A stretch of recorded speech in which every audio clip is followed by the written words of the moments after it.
Cause I ain't no sissy lala like some of these motherfucking YouTubers. Just saying. Just saying. Yeah. Just saying. Sometimes I get so mad, there's no controlling me. My thoughts get so bad, I'm like, I might grab a bat, I don't know. My wrath, my blood boils over like, oh God, here goes. I lost all feeling from my head to my toes. You said some shit that I can't let go, so just stay tuned for the rest of the show. So have you ever felt betrayed? Switches how you see things, realize something needs change. Cause I know you got me up, let me show you what's up. Cause enough is enough. I'll take a face full of pavement just to make a statement. I know there's no turning back. Oh God, adrenaline wasted, so mad I can taste it. I know there's no turning back. I'll do what it takes, I ain't making mistakes like that. I'll bleed on your face to make you go take it back. I'll lose my shit, I go crazy when I'm mad. And now you go wish you would shut the fuck up real bad.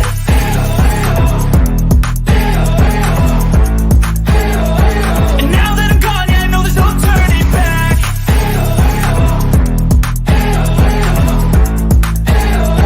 And now that I'm gone, yeah, I know there's no turning back. I'll take smoke, I'ma poke a hole through you, choking's overdue.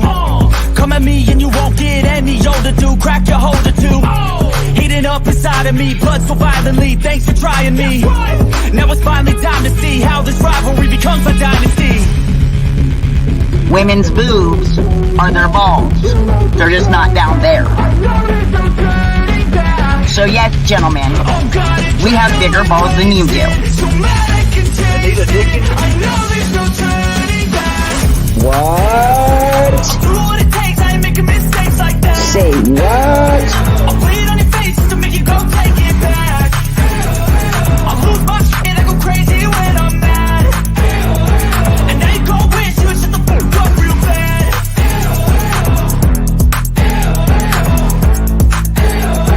And now that I'm gone, yeah, I know there's no turning back.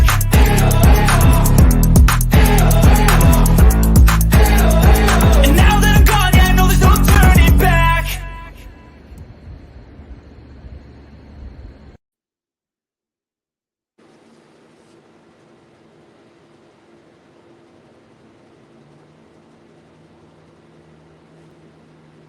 Well, good evening, everybody. I'm Jimbo, I'm Kemper. coming to you live from the stand.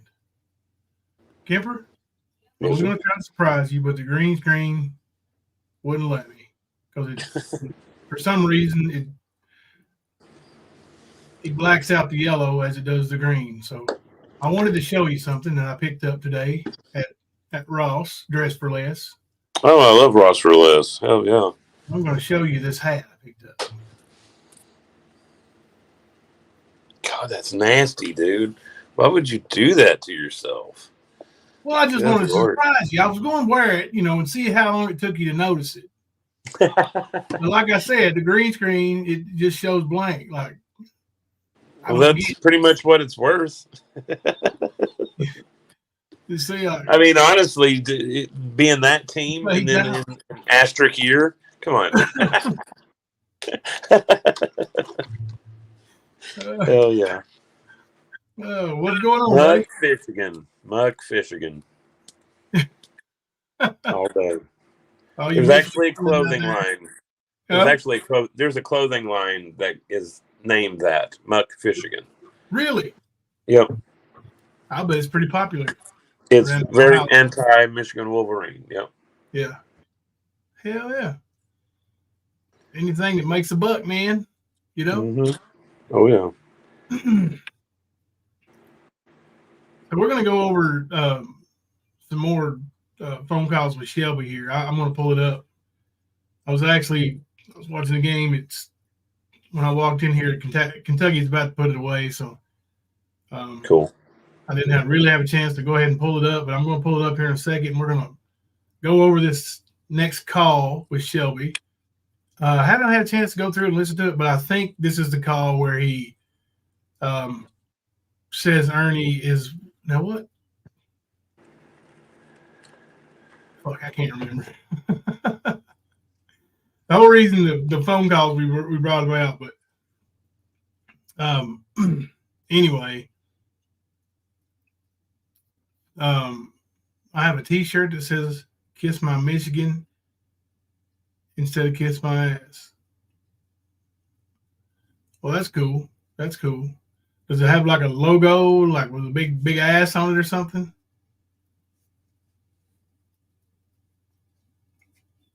But anyway, you're going to hear Shelby in these. Oh, I remember. This is the one where I think Shelby says Ernie takes his mom's Tough Man trophy and breaks off the WO off of it and claims that he won it. You know, the women's division. You take WO off women's, what do you got? Ernie division. Ernie. Sorry. Men's division? No, men's. Ernie was trying to be a man, you know, which he still hasn't reached that status. No, especially with this new blood transfusion of his. Oh, dear Lord. Yeah, we're going to get into that, too. Have y'all heard that one yet?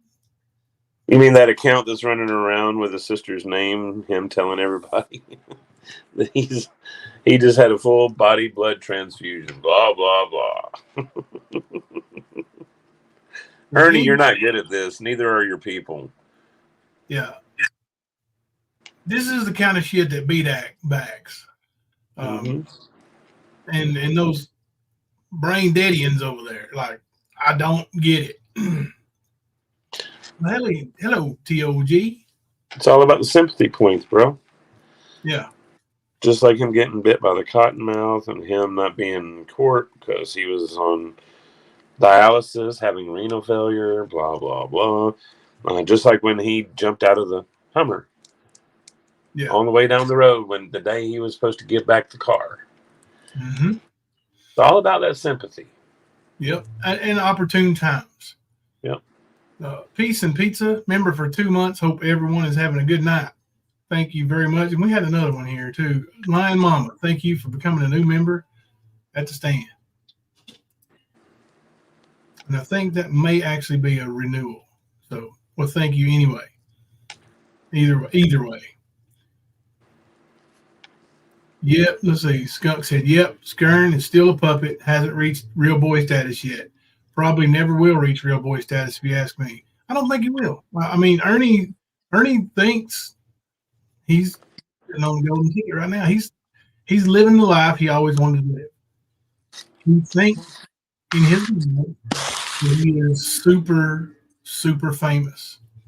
Even though we know it's really probably as many as 400 people, 500 maybe, that actually follow the bullshit, including me, including us, the stand, our followers, you know, the people who come to our channel, our family here. I'm including that in that number that knows about Ernie. So that's not fame, Ernie.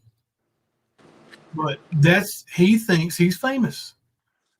You're chasing a ghost. Who's fucking chasing a ghost? Not me. Yeah. He thinks he's getting away with shit. That's the funny part. I can't wait to see the look on his face because I will be there when he gets arraigned. I will be there when he gets his fucking pretrial sentence or all that shit set up. I'm taking time. Sorry. I'm too vested in this shit to not do it. Bro, Lori Lee just right there in the highlighted comment solved the case of why Ernie had a full body blood transfusion that didn't go so well. Yep, very true. Yep. It's T-shirts every week. Yep. He had to have another medical emergency so he doesn't have to explain why no teas arrived. You're right. If that's that deflection, that distraction. Yep. Yeah. Well, it's always about with this fool. I forgot about the T-shirts, but yeah, that makes perfect sense. Yeah, sure does. I do have a couple pictures of the phone records. Thank you, brother, for sending those over. Oh yeah, for sure. I'm gonna show them to you. And I can tell you right now that on these phone records, when there's a 1 minute call, that means there's no answer. It's Right. just a call that doesn't get an answer. It's just going through. It's the time that they put on there for the call action. Yep. There is a 2 minute call. And that 2 minute call is when Shelby left a voicemail. These are incoming calls from Shelby. Mm-hmm. Then we have the 5 minute call where I told him, I'm not awake yet because I wasn't ready. I'm going to have to call you back. I don't remember what I was said. It's been years. But, I told him I'd call him back. And when I called him back, there's a little bit longer call. And that's when actually the 5 minute call might be let me look at that. I know that what I was being told and what I was looking at did not match. Yeah. That was the thing to me. Yeah, the 5 minute call is the one because in the copy I've got, it's highlighted. That's the confession call. Right. Yeah, the rest of them are 1 minute or less, or 1 minute or 2 minutes. There's 1 2 minute, and the rest are 1 minute. And I told you what those are, and those are incoming calls from him. The 5 minute call, it doesn't say incoming because I called him. Well, the story is that you were trying to get Shelby to play a joke. And there's no way in that call log, in those amounts of time, any of that could have happened.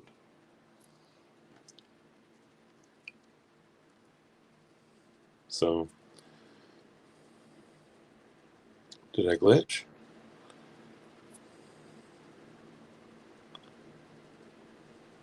Just a second, I'm talking to Hunter for a second. Oh, okay. Yeah, but there's no way that could even have occurred. Not once. So, like I said, a lot of these lies being told by this bish, I couldn't stick around for him. I was like, you got me fucked up, man. After about 30. Yeah, that was stupid. That was stupid.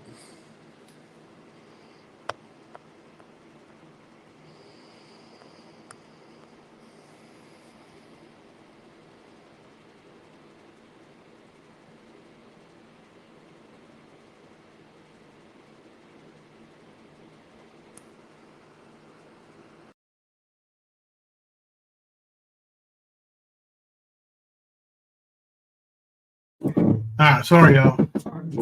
Looks like I lost Kemper while I was talking to Hunter. 17-year-old boy. Tomorrow, Valentine's Day. He's got a girlfriend, so he's wanting to go on a date.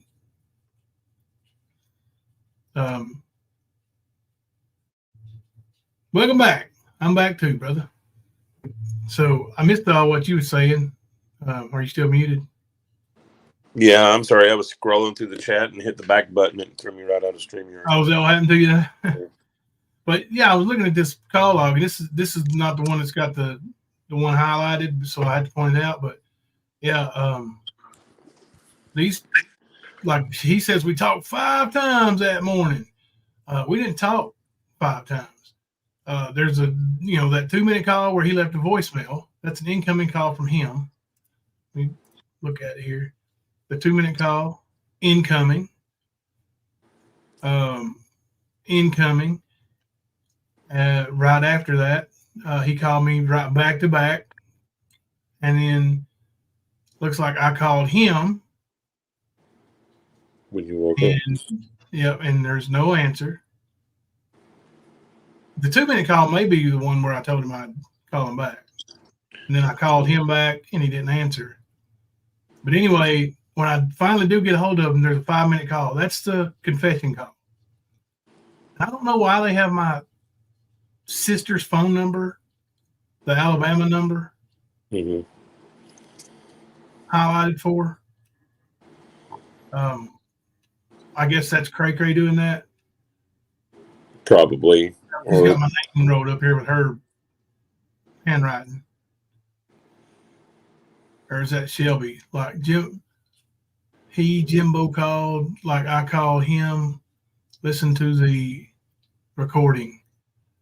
Yeah, listen to the recording. You did call me. It's right there. Incoming, dude. Anyway, I'm going to show y'all this call record.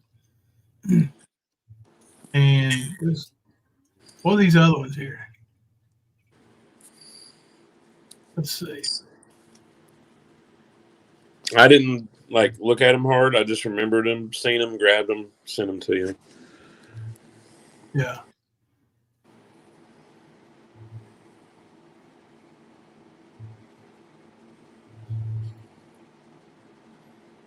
These aren't in the morning.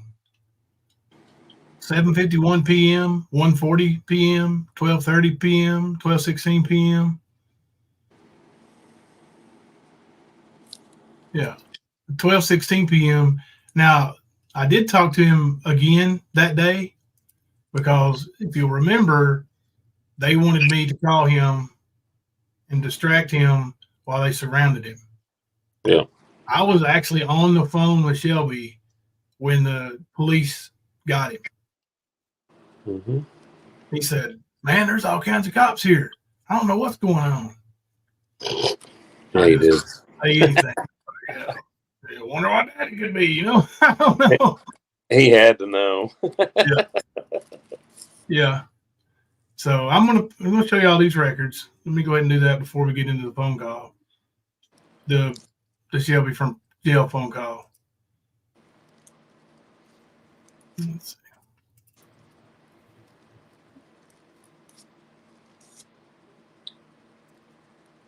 I'm trying to find the screenshot I've got of I want to say it was when the highlighted call log she showed on one of her live streams. Yeah, that's the one I was talking about. The one you sent me, it's in the messages between you and I, but it's way back towards the beginning. Mm-hmm. Yeah, I tried to go back into all of our media and screenshots and stuff, and it quit letting me at a certain point. I don't know why, but yeah.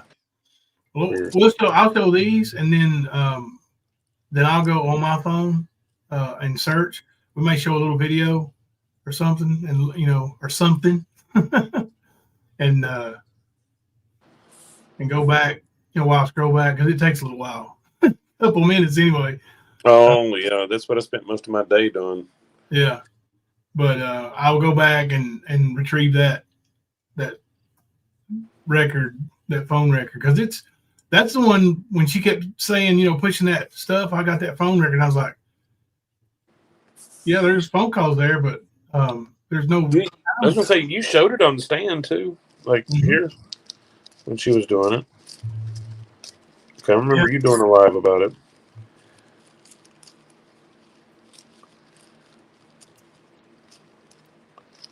But yeah, it's definitely reaching for sure. That's all that bitch does, though. Yeah. So the 25th is the day he got arrested and the day I recorded him because they got him the same day. And so the 24th, actually, it was the 25th when we went to Harlan as well. I think these are Shelby's phone records. And it shows where he calls Ernie over and over and over. Yep. Yeah, that's absolutely what it's doing right there. All right. Anyway, I'm gonna show this to you. Makes you wonder, though. Brother's Day. All that shit. Them talking over and over, texting. I'm sure. Yeah. Like, something. That phone of Ernie's is no longer around. I guarantee it. It's gone, bro. It's gone. Yeah. All right. So there's the phone record. If y'all can see it. This is Shelby's phone and the calls that were, and you'll see the ones where Shelby receives phone calls. It's incoming. And can everybody see that? Let me make it the whole screen. That's as big as I can make it, I think.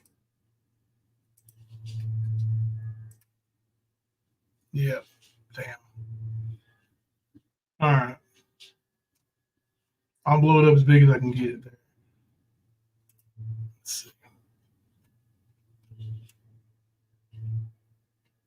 Okay.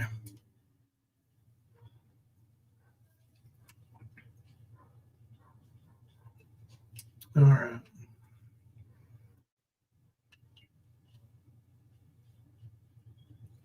Okay. So the incoming calls say incoming. That means Shelby received a call, and there's the number that he received them from. The outgoing calls show where they are outgoing from. And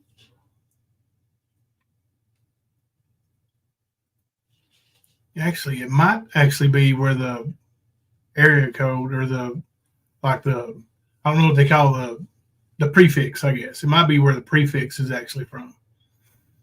Because Williamsburg is a 515. I know that. London's a 309.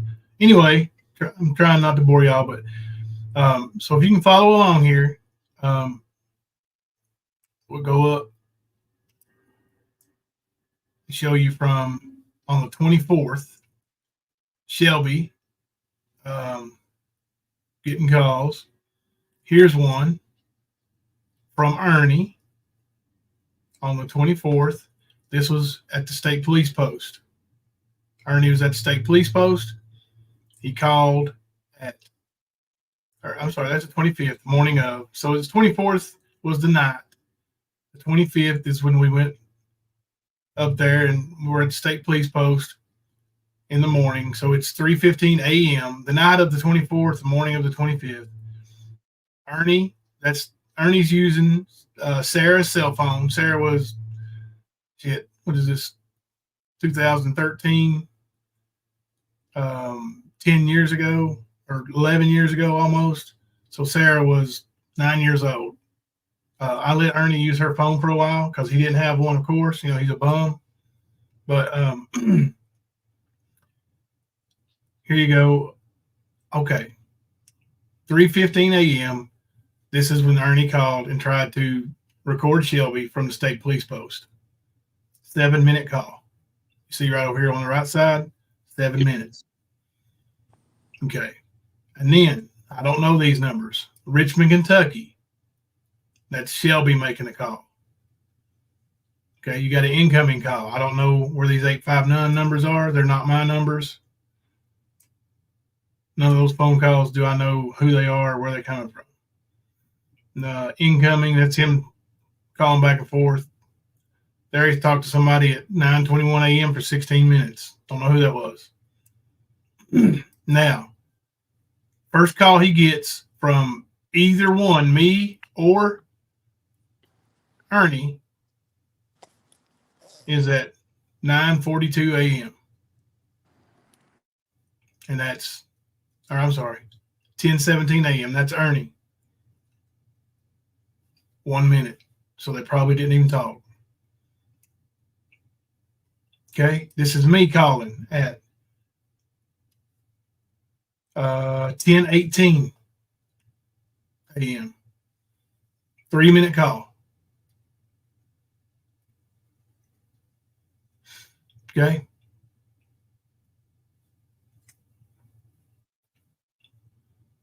And then Ernie calls right after that. Well, not right after that, about 10 minutes after that phone call.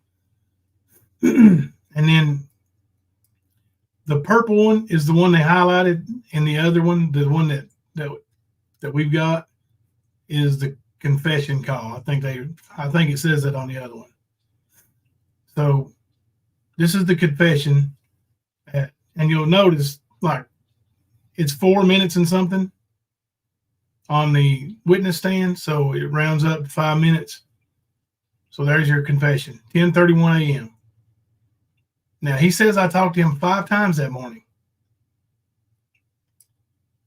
You see my number once for 3 minutes. That's him calling me because it says London, Kentucky, not incoming. Right? That's the only time I talked to him that morning. You can see it clear as day.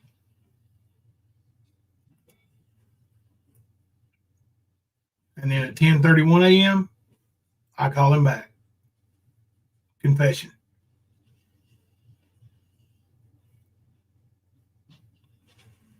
Okay, he tries. There was a time in there where Jimbo and Shelby were planning on playing a joke on anybody. Blah, blah, blah, blah, blah. Yeah, there's no time to do that. Mm-hmm. There's absolutely. That was the story, though. Yeah, I mean, his story on the confession is nearly 5 minutes long, right? The longest I talked to him the only time I talked to him that morning was 3 minutes. 3 minutes. Okay, and then he tried to call me back at 10:41, and I didn't answer. See, it don't say incoming. It says London, Kentucky. That's him calling me. He's calling Ernie. 10:42. Calling Ernie again. 10:43. Calling Ernie again. 10:45. And I think these records don't go all the way up. I think it was around noon when I talked to him and the police picked him up. So there you go. That's as clear as day. It's clear as day.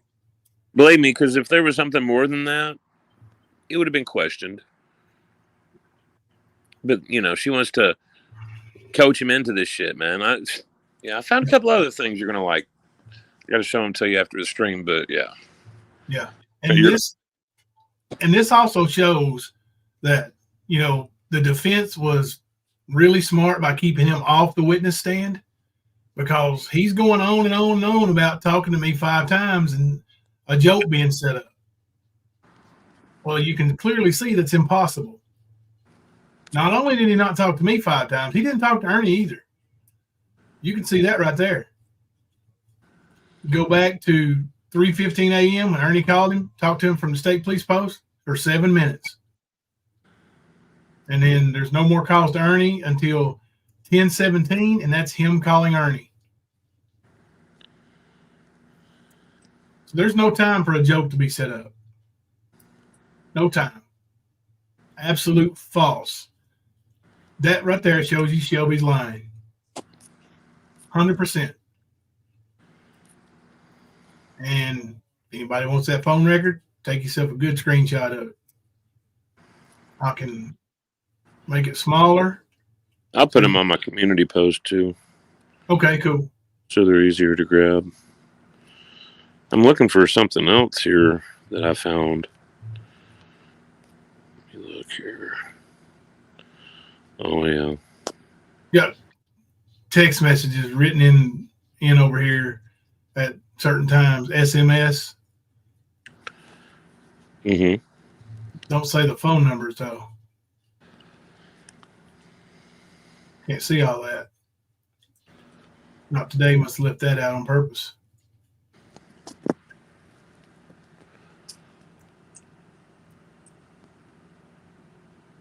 It's got times of messages. All right. Well, that's the clearest call log. Like, there's 3 pictures that Matt sent me, Kemper sent me, and I've got the one that I'm going to find that's got a bunch of highlighted in yellow, and then the purple highlighted in is the confession highlighted. So purple, pink, whatever. It's close. I can't really tell. Call me color. No, I was going to say, that thing I just sent you, that is one of the videos that was coached. And that was when she was trying to say that he was working, that there was no way he could have done the crime. And this was his failed attempt at showing proof while being coached, is what it is. Now you want to watch it? Yeah, it's only a few seconds long, man, but it shows just of what they were trying to do, especially at the very beginning. Well, I might have to turn it down a little bit. The name that he uses, listen very close, because that's where the coaching is. Yep. Hang on. Let me cover my bases here. Oh. Right here you see it. Content disclaimer. The views and opinions expressed in this video are not meant to hurt any individual. We cannot be held liable in such situations. Copyright disclaimer under Section 52 of the Copyright Act of 1957. Exceptions are given for fair dealing for purposes such as fair dealing of any work for private or personal use, including research, for criticism or review, that's where we're at, for reporting of current events and current affairs. And we are bringing you current events and current affairs. We'll also put this in Discord. Lunatics, it comes from the Discovery.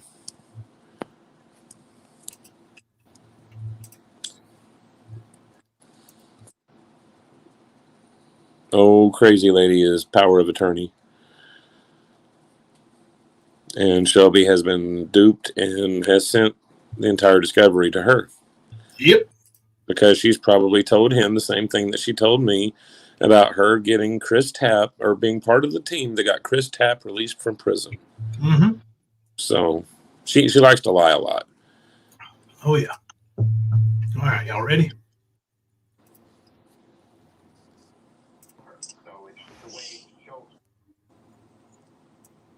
I'm going to turn it up. Yeah, I had to rewind it. I had it turned down. It's too loud. Huh. I can't hear very well. Hey, baby, here's the paper. Hey, baby, here's the papers and stuff where I worked at and stuff, the dates and stuff. You see it? There's where it says Sarah Asher at and stuff on it. The project manager I was telling you about on the phone. Well, Amanda, there's that piece there. Hear it? And there's that, the days that I worked and stuff. They get it right for you somehow. There you see. Coach, Craig, what's her name? Keeneland. Yeah. Crazy. Coach it up.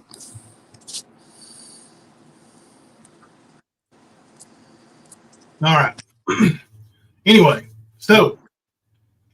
And if y'all don't know, she's tried to change her name to Amanda. That's why I called her Mandy. Yeah. Or Amanda. Yeah. Yeah. And I've got, messages direct from her that with another name and wanted me to autograph a book that she purchased from me with that name in it.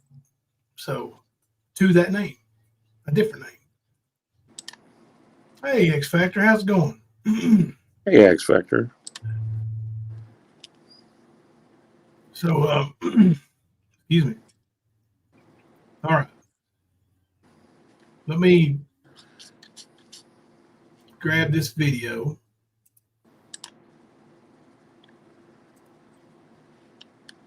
I've got it marked. So.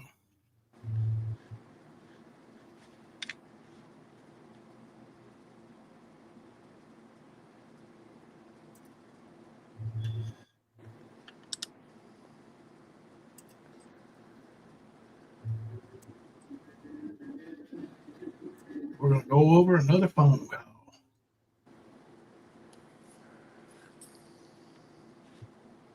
Well, a lot of these phone calls are really kind of redundant. Hey, Royal Girl, thank you for resubscribing or re-upping. And thank you for being a member. Hello, Kyle. So what I was going to say, a lot of these phone calls have got a lot of redundant and, same stuff said over and over, like how sorry Ernie is and how he won't work and how he mistreats women. And he'll say that probably 3 or 4 times in every phone call. Kind of like he's just, he ain't got nothing else to say. And people ate it up. I'm not going to lie about it. People ate it up. Right off the bat, like first couple times he said it, I ate it up. I was like, there you go, man. There's his own brother telling you how sorry he is, right? So, yeah, it was it was shots fired kind of thing. But he does say it a lot, so you're likely to hear it in this one. I don't know. Well, I was gonna say I found a couple of live or clips today where Ernie was talking about how he's talked to the governor of Kentucky and how what we're doing was illegal and how he's going to have us shut down and Shelby's going to lose his privileges. Can I ask you something though? Called us the hot dog stand and the candy stand. Can I ask you something? Now listen, you're a hot dog. I'm candy. Hey. No wiener stuff inferred there. Nothing. I do want to say though that was that or was that not before he lost his colonelship? Because when he was a Kentucky colonel, he wined and dined with the governor. Well, he was even friends with the governor-elect of Tennessee, the one that never got elected. When you're hey, listen, when you're close to the governor-elect that never gets elected, that's good stuff. Yeah, I mean, that's good. That's business right there. Oh yeah, it is. All right, let's listen to this Shelby Shell call here for a minute.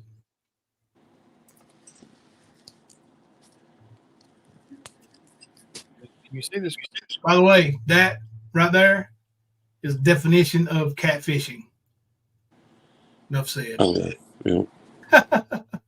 Screen share there, everybody. You see that, Matt? Yep. I should be able to just mute and play then. Let's see. Y'all want to see the chat? I can not make it full screen if y'all want to see the chat. Perfect. So, brothers. Trying to say Sunday, and I was up on because Ronnie was somebody killed Ronnie on the 17th, and Sunday was church night. You know what I'm saying? But I was like, no, we had church at Wednesday. You know what I'm saying? And they was trying to put me at the crime scene. You hear me? Yeah. You hear me? Like, no, I said the police pulled us over. They got a log book. You know what I'm saying? They remember seeing us going through a roadblock. Okay. And look, I'm on jury trial tape. Did you notice all them people in the SWAT gears and stuff? No. You know what I'm talking about? No. They was like 15 or 20. Well, at least a bunch of people in SWAT gear. Now, does that sound like Ernie or what, bro? There was 15 or 20. Well, at least a bunch of people. Yeah. And SWAT gear. Yeah. Wearing cock rings. Yeah. SWAT my mommy. They knocked her over. But next morning, they're my bestest friends. These boys, I swear. Okay, there's one of my points I'm talking about.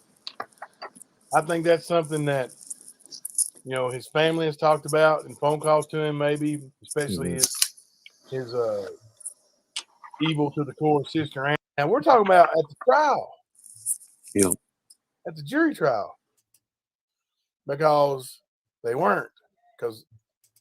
So he wanted to meet you at Walmart parking lot or what?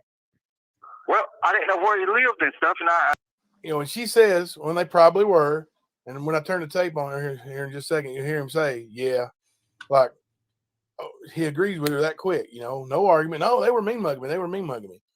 Because they weren't. Because I don't think there was anybody even in there. 100%, when I testified, there was nobody like that in the courtroom, period.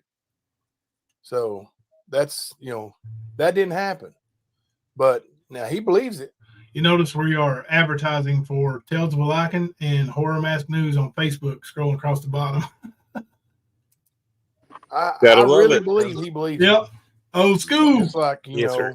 Tina says, Ernie really believes he was on a sting operation when he was helping me Facebook. Yep. So I love that's what we call it. Yeah. All right, we play a little bit more here. But so let's talk about Brothers Day. So he wanted to meet you at Walmart parking lot or what? Okay, Donna. well, I didn't know where he lived and stuff, and we was texting each other on the phone. We got the text messages up on the paper. It said, he said, meet me at Walmart and stuff. And I was asking him what interstate and stuff like that, what intersection to take. And finally I seen him come off the exit, and I got behind him. It was like perfect, you know what I'm saying? Because we met up together at the same time and drove through Walmart parking lot together. I was in a Ford black SUV type deal truck. It was a Ford Ranger. Not no SUV type truck. It was a Ford Ranger. Old beat up beater Ford Ranger. Mm-hmm. Okay. Again, and Shelby's already been on trial. I'm just pointing out some things.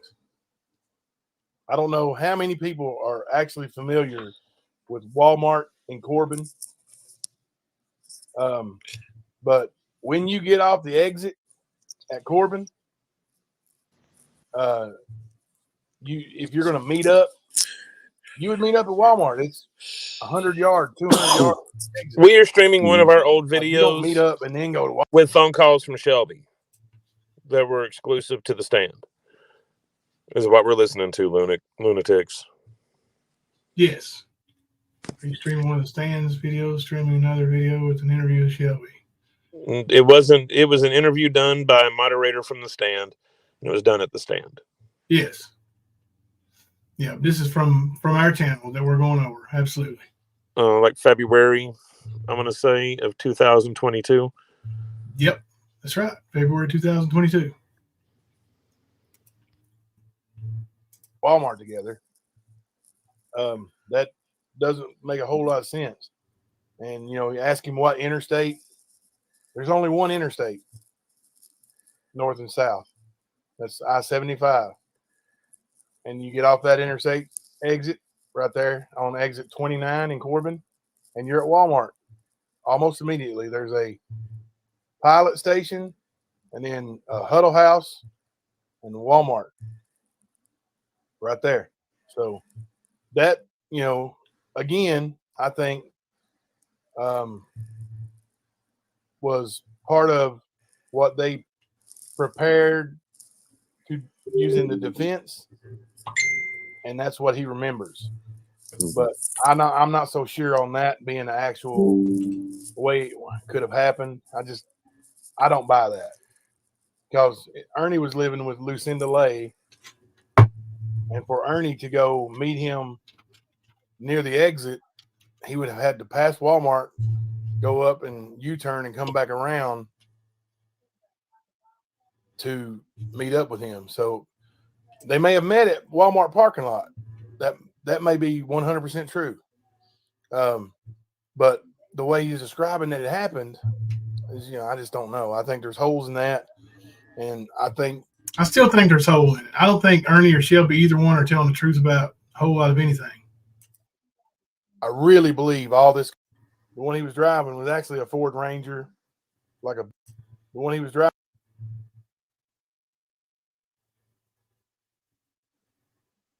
Because he'd just been there, right? He'd just been there in that car. Mm-hmm. Why would he take it back up there? The way I feel or what I think is coming through okay. All right.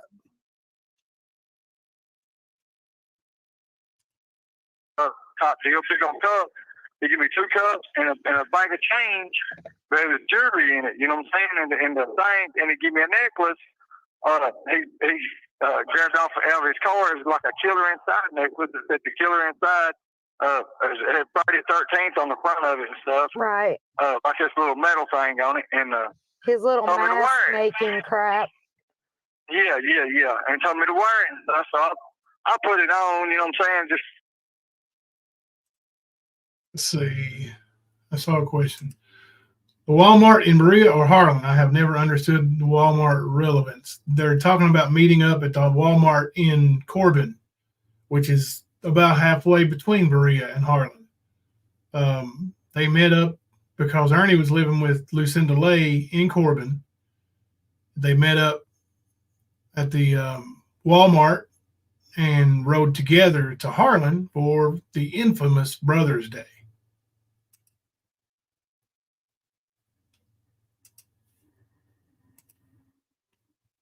Stood around my neck, because I don't know. I ain't been around him in a long time, and I'm trying to be a brother. Yeah, make him happy, And it's Friday 13th, and we grown men. You know what I'm saying? You're not wearing a necklace on it. But anyway.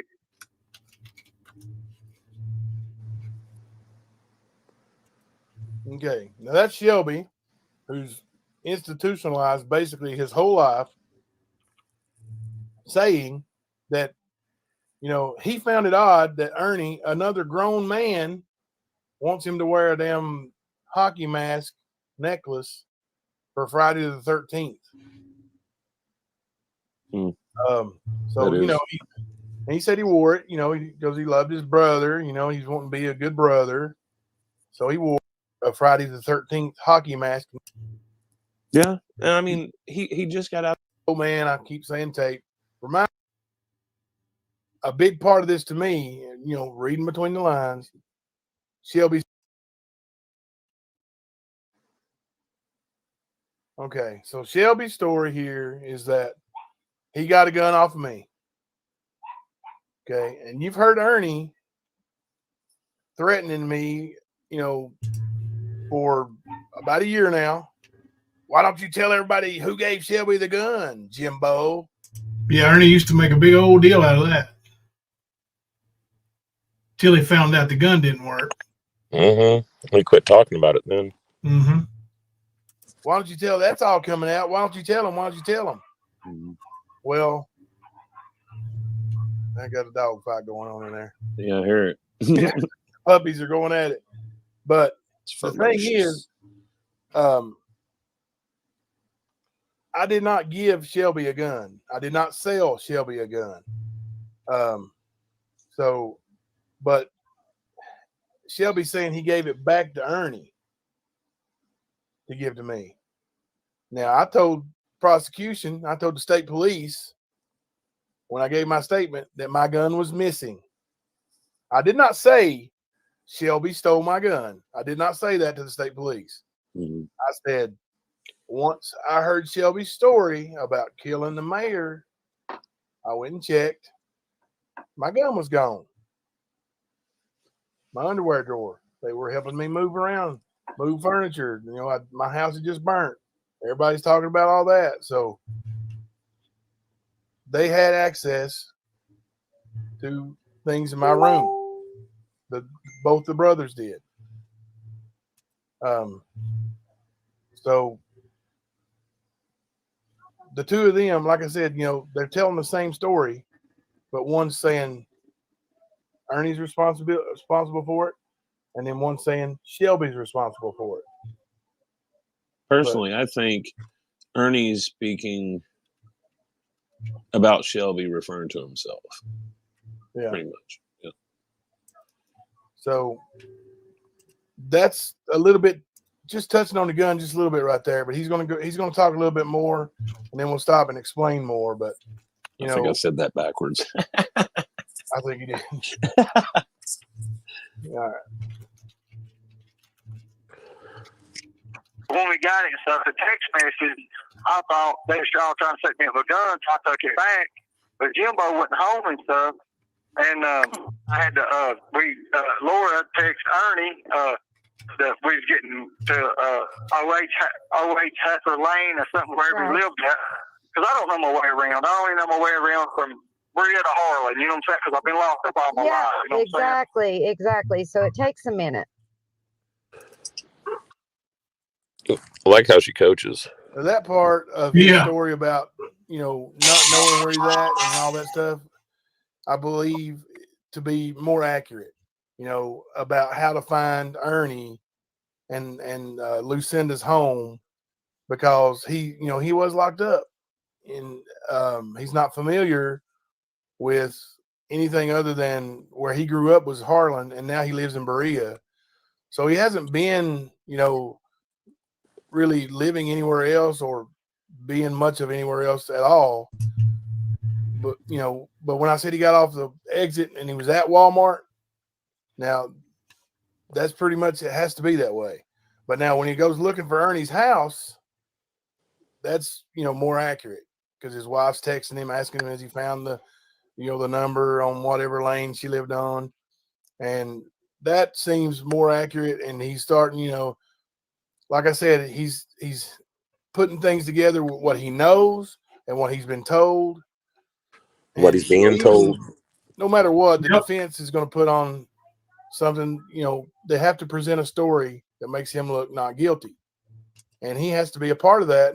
You're absolutely right, Kemper. He's talking about things in this phone call like he's got another person in his ear. Right. Well, I mean, he sat there and said himself, he doesn't really know the area and all that shit because he's been locked up. Like, he knows his hometown, he knows a few spots, but he don't know time travel, distance, that kind of shit. You know what I mean? Like, and this is part of what she was trying to push, was how long it took to get from Everett's to Berea and from London to Everett's, like all that shit. And he don't know how long it takes. He didn't even drive it most of the time. He was driven. So it wasn't something that he had to estimate and, we got to leave by this time to get there by this time. No, didn't happen that way. But he was definitely being coached. You can plainly hear it. Oh, yeah. I mean, the dude spent first of all, his first time in prison was in South Carolina. Wasn't even in Kentucky. And then he gets out for 3 months, 4 months, and goes back into prison. He definitely don't know the times. Nope. Not at all. And he does basically have the shit he's being told to go on by his family, by the shit they're hearing on the streets that are rumors, like everything else. Then you add dumb coochie into this shit. Yep. With all of her lies and her speculation, because right now what he's talking about is some of her bullshit speculations. Yeah, lunatics. Absolutely. Ernie does know all those back roads and pig trails. You're right. Ernie would know those. With all of his experience in bounty hunting and tracking down pedos and all that stuff, definitely. Listening to that. So I think he's heard some of that too. And so Shelby's DNA 100% was not found. It's true. Yes, he took a plea deal. He took it to the jury trial for information from Shelby. I'm gonna play the little bit more while the dogs come out. I'm gonna mute.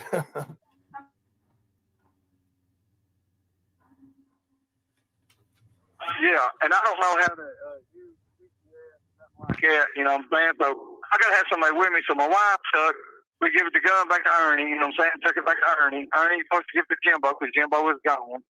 Next thing you know, Okay. You catch the key word there? Ernie? We gave the gun back to Ernie. Mm-hmm. Oh, I forgot about that. All right. We give the gun back to Ernie. Yep. Jimbo was gone. We gave the gun back to Ernie. Yeah, and I don't know how to use like that, you know what I'm saying? So I gotta have somebody with me. So my wife we give the gun back to Ernie, you know what I'm saying? Took it back to Ernie. Ernie's supposed to give it to Jimbo because Jimbo was gone. Next thing you know, Okay. You catch the key word there? Ernie? Where they find it is even a bigger church. And I said, well, no. I may have just gave something away from this one. If I did, I'm sorry. We'll play some more here and maybe we'll hear it real quick here. All right. That's the gun they found in the truck. Well, we had Brother Day. Soon we got it at Everett and Black Mountain and stuff. It took us a couple hours to get there. My uncle and my mama and him was there. My mama was getting ready to go to church. And I said, well, no, go ahead. Because Ernie said we got there, he was acting funny and stuff. He used the phone and he wanted to leave. As soon as we got there, he wanted to leave. I'm like, man, we didn't drive nowhere to see her family for nothing, you know what I'm saying? Yeah. We stopped to see her family because her mom, I was wanting to see her too, you know? And he got into it with Steve, and he said, Steve tried to hit him with my hammer and stuff, but Steve didn't do that like that. And anyway, I was wanting to go see her and my baby sisters and stuff, and next thing you know, he's wanting to leave and stuff. So I was like, we'll give her, my mama a ride to church and stuff, but she missed the ride with Dub as the older people takes her, you know? Yeah. So, all right, just to review before it don't get too far ahead and I don't remember, you know. But he's talking about when he says Steve, that's their stepfather. That's his wife's, or I'm sorry, that's their mother's husband, current husband. It's not Shelby or Ernie's dad. Isn't it the same one that Ernie gave the car to? Father. Supposedly. Yep. And he's been in there those boys' lives for a long time. Yeah, Ernie supposedly gave a Dodge Charger to this guy. Yep, the same one that he jumped out of the Hummer over, and then blamed the trolls for tricking him into giving it away or giving it up or something. I can't remember what he claimed, but yeah. I'm gonna let this play for a second. I got to run in here, but I'm gonna let this play for a second. Go ahead, man. Unless you want to talk for a minute while I run here, I won't be gone maybe a minute, 2 minutes. You're good. Play away. Play away. And I guess Ernie claimed that Steve was going to hit him with a hammer or something. Shelby said, I couldn't really make it out, but Shelby said it wasn't true. So, Sarah, I'm with you. I feel a little bit sad for Shelby. I really do. I still believe that Shelby did commit the murder, but I'm thinking he may have been manipulated. And we'll talk a whole lot about that to come, but I really do. And and this is new for me because I did not feel this way 2 weeks ago. We're going through this. We're learning it all together. All right, let's play a little bit more here.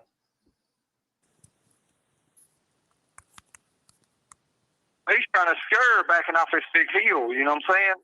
And he kept trying to scare her backing off this big hill. And I'm like, Ernie, quit, man. She got a bad heart, you know what I'm saying? And he just want to take her and just drop her off on the road there, you know, at the church. And that's my mama was like 80, she's 80-something, you know what I'm saying? And I'm wanting to walk her into church, walk her up the ramp and up this little thing, you know, make sure she gets into church and people sees her, you know. I get out of the car, walk her up to her, you know what I'm saying? Put her in the church, make sure people see her and stuff when I open the door and, you know, lead her in the church house and stuff. I hug her and kiss her and tell her I love her and I leave. And he don't want to stop nowhere. He don't want to do nothing. He's wanting to rush back. I mean, put gas in the truck and stuff, you know what I'm saying? I give him like $20 that I had, you know what I'm saying? I didn't really have much. So I really just got paid, but we didn't, you know, I didn't have much. I paid all my bills and stuff and tax and insurance, you know what I'm saying? Right. And anyway, they got kids, you know, kids need gas money, you know what I'm saying? One of them's getting ready to go to college, and that was Laura's kids, and the other got his own apartment and stuff. He's splitting the rent and stuff, so they all need help, you know what I'm saying? Because they was kids, you know.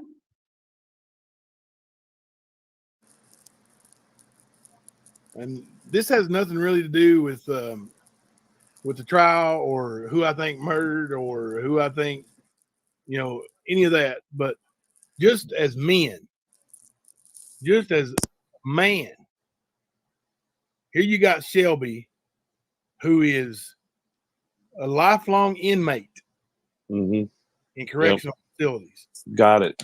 Living with a woman that used to be Ernie's girlfriend. Like he's married to her. She's got older children, adult children.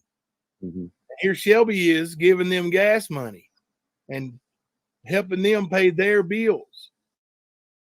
And Ernie won't even go see his own damn kid. He won't pay a lick of child support. You know what I'm saying? Like, who's the savage lion here, man? Who's worthless and who's the savage lion? Well, I mean, doesn't he talk about his grandmother and them taking her to church? Yes. And he talks about how he walks in there and kisses her by, all that kind of thing. Ernie wanted to let her out outside. That's all you had to know. You know what I'm saying?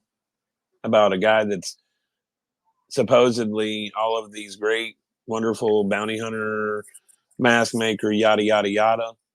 He's the one without any kind of courtesy or manners or thought for anybody. I'm back. You know what I mean? Yep. Word. I mean, and then sold it. He stole it. Dude. God. And you wonder why people don't like you. But we're finding out a lot more reasons to hate you. Really. God. All right. Hey, let's throw some ones up in the chat.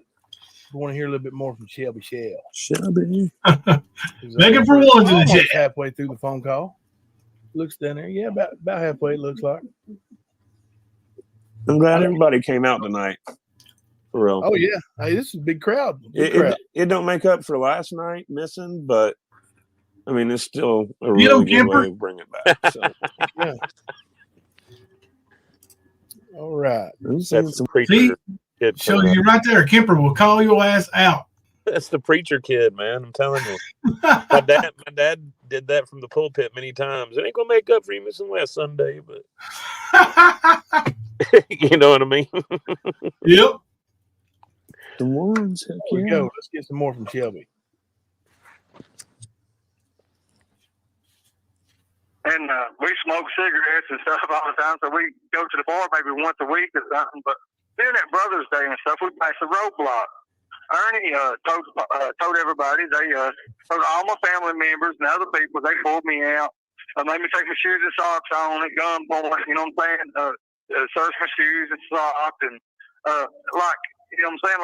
Like I had dope or drugs or something on me, you know what I'm saying? But it wasn't nothing like that. All they did, they waved us through. You know what I'm saying? They waved us through the thing.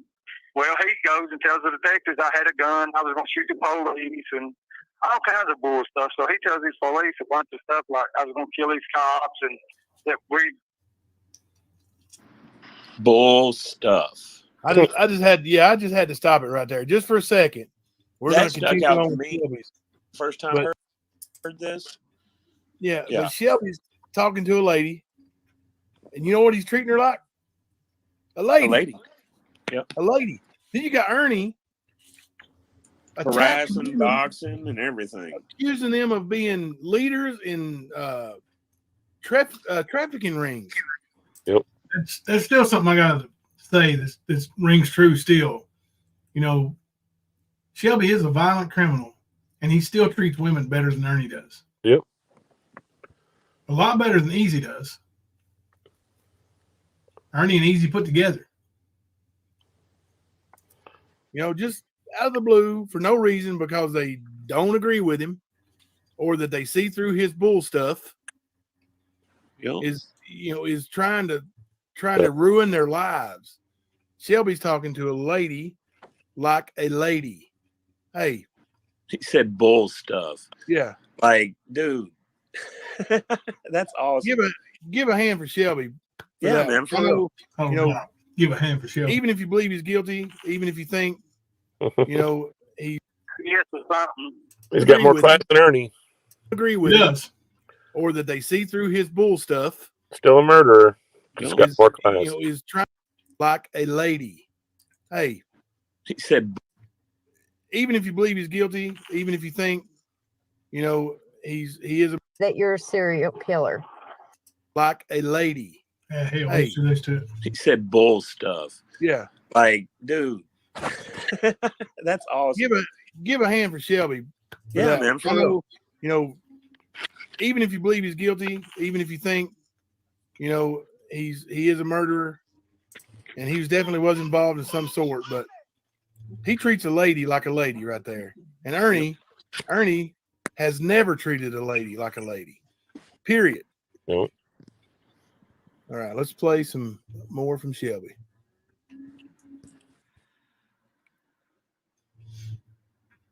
We come out, we don't make stops, we don't get seen. So that would be where Ernie would come up with the story that you're a serial killer. Yes, because look, he said on the way up there, he said in my motion discovery, when you do things like this or something, you don't make stops, you don't be seen or some stuff. You know what I'm saying? Bam. Ernie said, when you do things like this, you don't make stops, you don't be seen. You guys remember seeing Ernie's testimony on the witness stand and him saying that pretty much word for word, that's what Shelby said. Yeah, I think that's what he was saying right there too. I messed that up. And it's just uncanny. Keep it and drive, you know what I'm saying? So,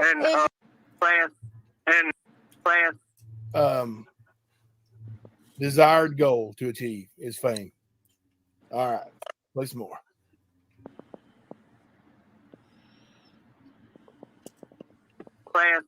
And that's what he said in my motion discovery. But my whole job was to go see her family members. You see what I'm saying? right. And it's like we went in these woods, and he got back to piss, and I told him to get out and pee. He said, I got out and pee. I had a gun. He said, I got out and pee. Yeah, I've heard I that had a gun story. and stuff. But he kept his foot on the gas the whole time, you know what I'm saying? Kept it and drive, you know what I'm saying? So, And, in your opinion, at that point, do you think Why that did he take off? right? Do you think that he was just like guilty of something, or I mean, how would you put that demeanor towards him? I just think he was hiding something because, I mean, why would we drive all Myers up there to go see her family members? You can hear her right there trying to put words in his mouth. Coaching. Yep. Yep. Absolutely. Let me back it up just a little bit. She Wouldn't is they call that, absolutely like, trying to put words in his mouth. Wouldn't they call it like leading the witness or some bullshit? Yep. That's exactly what they would call it.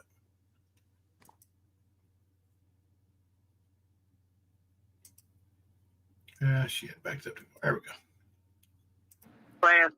And that's what he said in my motion discovery. But my whole job was to go see her family members. You see what I'm saying? Right. And it's like we went in these woods, and he got back to piss, and I told him to get out and pee. He said, I got out and pee. I had a gun.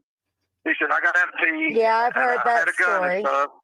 But he kept his foot on the gas the whole time, you know what I'm saying? Kept it and drive, you know what I'm saying? So, And, in your opinion, at that point, do you think Why that did he take off? right? Do you think that he was just like guilty of something, or I mean, how would you put that demeanor towards him? I just think he was hiding something because, I mean, why would we drive all Myers up there to go see her family members? Then he's ready to go. You know what I'm saying? He makes a phone call and he's ready to go. Then he said, I took his phone from him, took his battery out, all that stuff. You know what I'm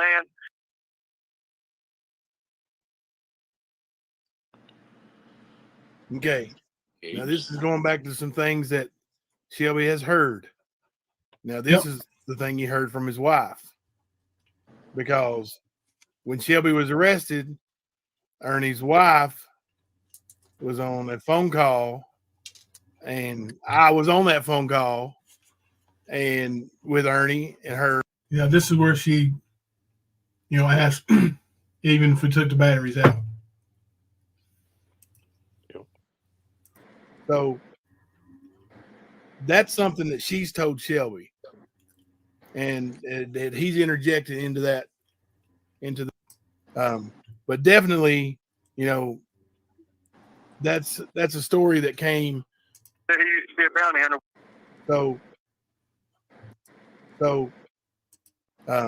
But definitely, that's a story that came from that side during the trial, not the way he thinks it came. So, I know that for a fact. All right, spread a bit more. All righty. Then this is what he said now. You hear me? Yeah. And then he said, when you do things like that, you don't be seen or something. If he was really scared of me and stuff, like he said, he used to be a bounty hunter, which he lied about. He said he was trying to defuse the situation or something. I mean, wouldn't you pulled off and left me if you was scared and stuff? If you had your foot on the gas, I went over the hill to piss. Wouldn't you have pulled off and left me? He said, if I was truly scared, yeah. I mean, but if he wasn't scared, I mean, if he was acting sketchy to you at that point. Well, yes, he was. You can ask my uncle about it. He was acting weird because like when we got up there, because he's ready to leave. I agree. It didn't make no sense because why would we drive all the way up there for nothing? And I've been in prison and stuff, and I've never seen my family in a long time. You know what I'm saying? And I went up there to see them, and I had a job at the time. I was working, just got my kids back. I faxed the child support place, tell them, about coming to court and stuff. I got a job and stuff. Can I just go ahead and mail the money in and stuff? They said, yeah,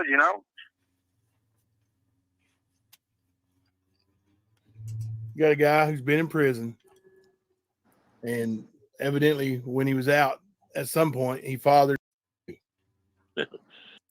Yeah, Pretty much. And the guy in prison for murder, when he gets out previously on the other charge, first thing he wants to do is see his kids. Yeah, Ern, The what about fruits of his loin. He wants to see those babies. Amen. He wants to pay some child support, and with TBI and with FBI and with the U.S. Marshals, and ask him if he'll go see you. If Ernie make the effort to go over there and see him, I'm gonna say it's probably best that he's not around any. Just looking at the crime scene photos, he was definitely tortured. Now, his eyes were in play. Ernie's the one who told her that. Mm-hmm. So, but Ernie's probably just being a big private investigator and feeding some, give him a little bit of line and see if they'll hang herself with it, Oh, yeah, He is great what he does. He just, he's not a great man at all. All right, let's hear more from Shelby. And I faxed the thing, signed it, and they did too, and that way it'd be all right. I wouldn't have to miss work and stuff, but I couldn't really afford to miss work, Right. And so Ernie was like, when they questioned Ernie about the gun, they said, Ernie, was the gun blue, black, or silver? He said, blue, not black, but it had hollow point shells in it. Why would you know the gun had hollow point shells in it and you don't know what color the gun is? Right. So they gave me a Whitley County gun charge saying I stole a gun, and they indicted me for it, but they dropped. See, Ernie or Shelby right here, he can't remember where he hears what and where he sees what, because Ernie didn't say anything about the hollow point shells during the trial.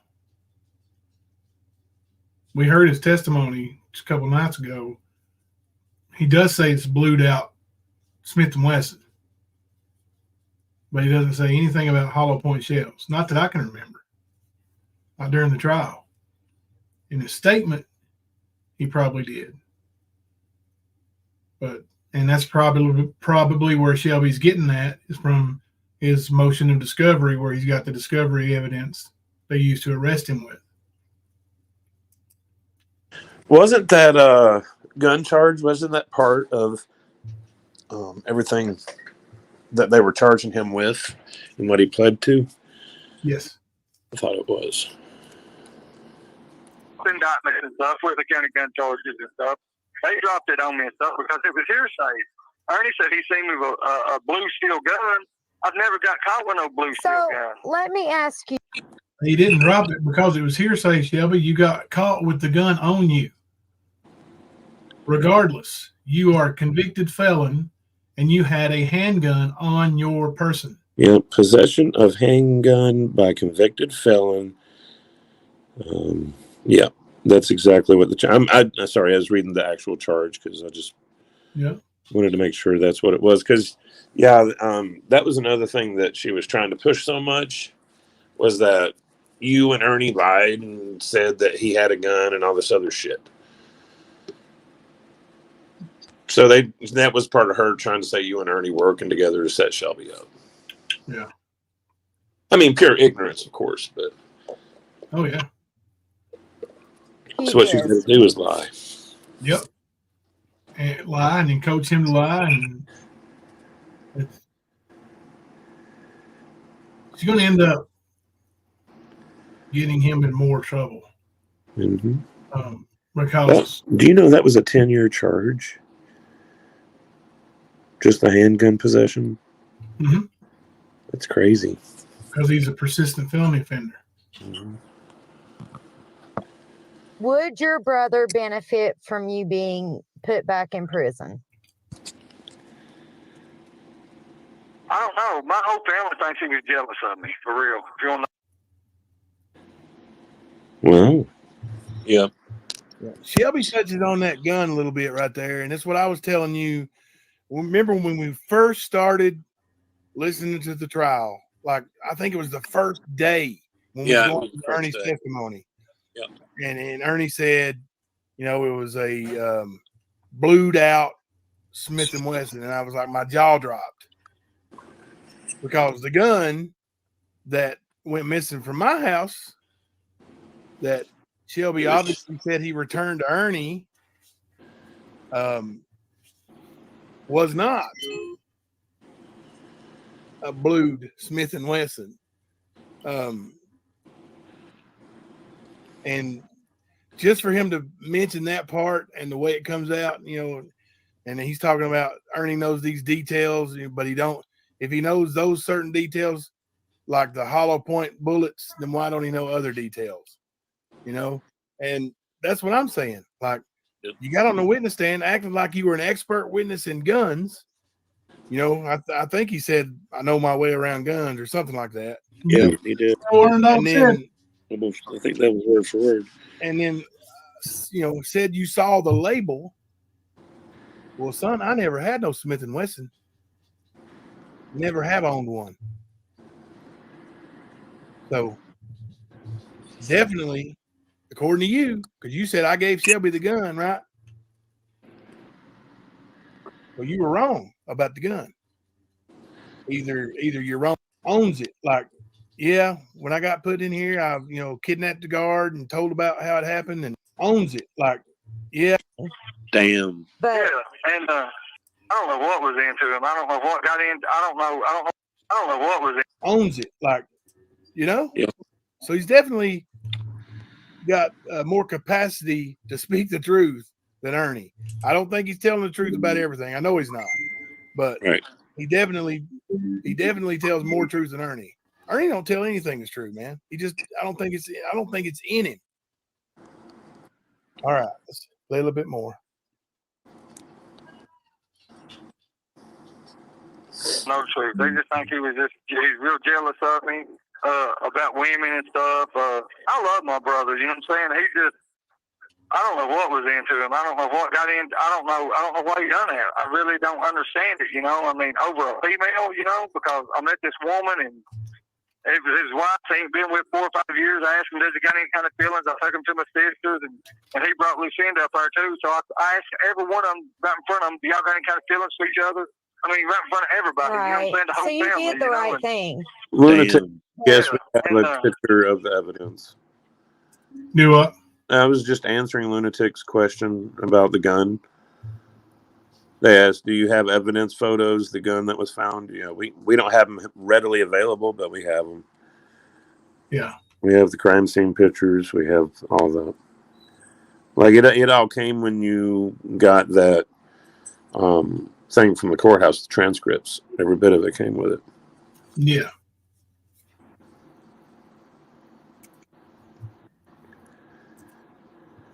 That's courteous in itself.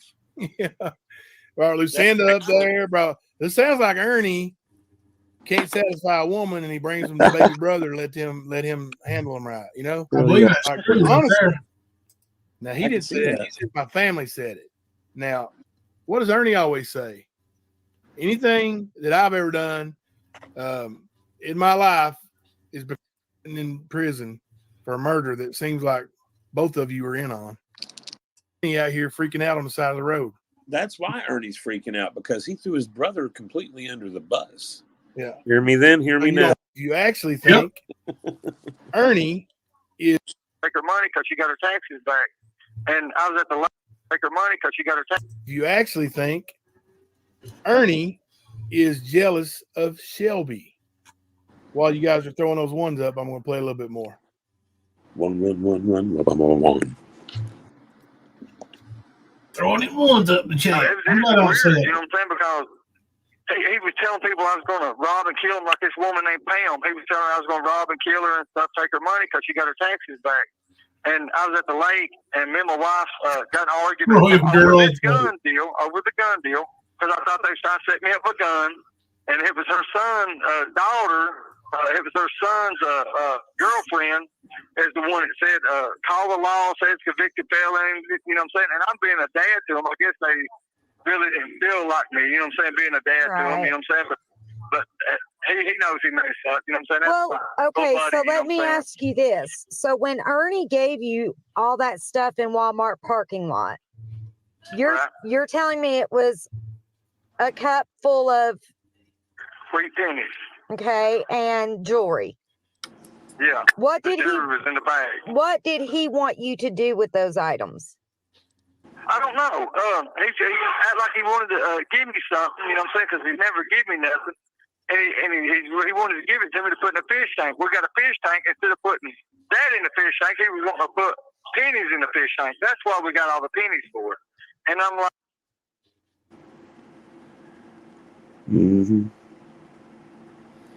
So he's explaining the jar of wheat pennies that went missing from Ronnie King's home that ended up in the Walmart parking lot in Corbin between the two Shell brothers. Ernie says Shelby stole them. Now, Shelby tried to sell them to me. And that's even part of the phone call when I called him, to get his recording. I said, hey, man, you still got those pennies? I sure do. Okay, so, but Shelby's saying that Ernie brought the pennies into play, was going to give them to him for his fish tank, to put in his fish tank instead of rocks. So, I guess it's just, who do you believe? Do you believe that Ernie manipulated Shelby? It's still kind of like that, right? Yep, sure is. You believe.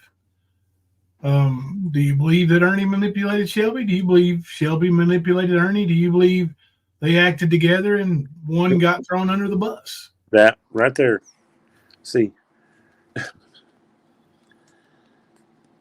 So I really do think that Shelby will not break that code, even if it means he's the only person. But I really do think Ernie was involved with it, and that, like everybody has heard and said themselves, Ernie had way too many details to not be involved. Yeah, that's just the way that goes. He is triggered by the talk and thought and just presence of his brother, even in his own mind. Like, it triggers him so bad. And I believe that's the reason why it does. Always have. I got to find that video. I was talking about it last night, which I was looking today. I'll find it. But Ernie, since day one, you mentioned Shelby or setting his brother up, and he loses his shit. Yep. Now, I think his skin got a little bit tougher because, the presence of YouTube creators talking about it. Mm-hmm. But I think it still triggers the fuck out of him today. I think that's why he's doing all the dumb shit that he's doing as a distraction away from the truth. Yeah. Water it down. Sandy, I don't see how Ernie gets any sleep without bad dreams about the murder. Actually, I've got messages upon messages from Ernie over the last few years saying that he can't sleep. He's having nightmares about Shelby, he says. And if you notice, every time he's running down the highway or, one of his episodes, his brother comes up. Shelby Shell gonna shoot me. That part right there. There's two parts of that. Shelby Shell's going to shoot me. Who is going to shoot him? And it's always some kind of harm that Shelby's going to bring him. Yep. Like I was watching that video where he was walking around where he ran out of gas today. Mm-hmm. And the same shit happened then. Yep. He even brought up his brother when he was outside Madison County Courthouse right after they released him for that DUI, or not DUI, but the public intox. Yep. Like it's there every fucking time. Without fail. Mm-hmm. And Lunatics, he brought up his PTSD twice today when he was talking to the cops when he was walking around with no gas in his car. Yep. Record. I have no criminal record. Look at Shelby's record. It's always that deflection. He always talked about his uncle's record too. Yeah. Right. So like he's trying to get me. The feds said they're going to give me my fingerprints. I ain't own the gun. And the jury said I don't need it. You know what I'm saying? I really record. If I don't stop it, It's because, well, I might stop. It just depends on what we hear. Let's do it together. Like, man, we're just gonna get them rocks and stuff, you know what I'm saying? Put some goldfish and stuff in them, you know what I'm saying? Right. And he's like, man, put this in it, you know what I'm saying? With it, you know what I'm saying? Mix it in, you know? And that's the whole purpose. I said, man, I don't need it. You could see me on camp. I mean, in Walmart parking lot and stuff, you could see me. I'm like, man, I'm straight. You know what I'm saying? I don't need it, you know what I'm saying? Right. And he said he's trying to give it to me, and the jury said, I don't need it, you know what I'm saying? I really don't, you know? So he grabs it and jumps in the truck with it. I don't grab it, you know what I'm saying? He jumps in the truck with it, you know what I'm saying? So his opinion of Brother's Day was he was just going to meet you up there and offload all this stuff on you. And set me up with a gun, yeah. Gotcha. He put a gun in the truck somehow. Okay. He did. My fingerprints ain't on the gun inside the shell.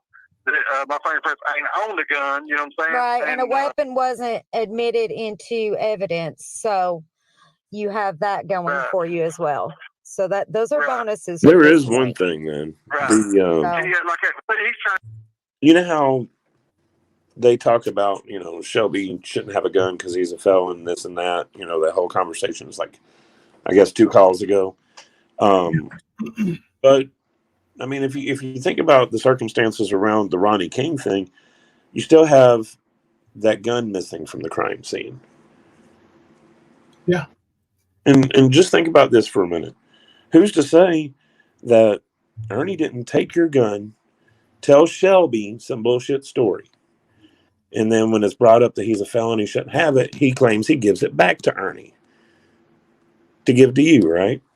Not saying you did anything at all. I'm saying this is Ernie's story. Right. Who's to say that Ernie didn't put it in the door and put it in the door?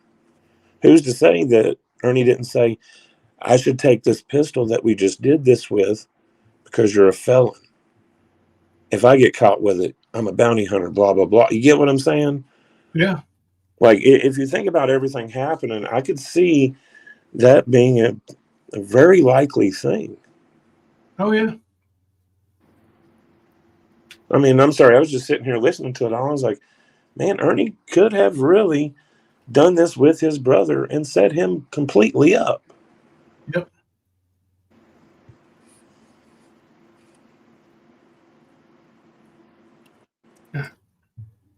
Sorry. You're good. Yes, you're right. Get me, the Fed said they're going to give me up to so many years and stuff. I get caught with any kind of guns or something like that from South Carolina. When I was down in South Carolina, he tried to get me hit with a gun and sent back to prison. That was his whole goal. They said that was a murder weapon so they could get me sent back to prison. Okay. And it wasn't a murder weapon. Thank you for so using rusty, it wasn't even test fire. Goodbye. He just said the gun wasn't a murder weapon, wasn't even fire. Love and grace. Ernie, right now, okay, first of all, I don't think Ernie was allowed to have a gun because he did apply and got rejected, and he cried a bit about that. Yeah, but even with what's going on with him now, him being out on bond and being a wanted fugitive, both of those two things, you still can't have a firearm. So, but he still has to be convicted for it to be a lifelong thing. Yeah. Like, he still does have to go through the process, even though we know what's up. They still, make them do that. But being on bond, you're not supposed to have a firearm or any kind of weapon. And, of course, being a fugitive, that goes with the territory. But, yeah. See, that's the thing. The only guns I've ever seen Ernie with were the ones that he posed with Predator Hunter Nation. And we know those were Xanders and friends. We know about Ernie going to D.C., following that Hippies for Trump bus, and them getting pulled over, them finding quite a few high-capacity magazines in there and a few other weapons. Yeah. So, lunatics, how would you explain Shelby's confession?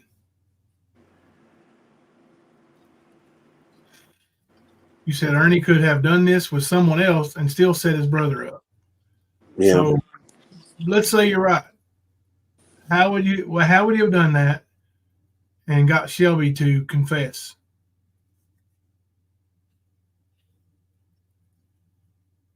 Have you heard the confession?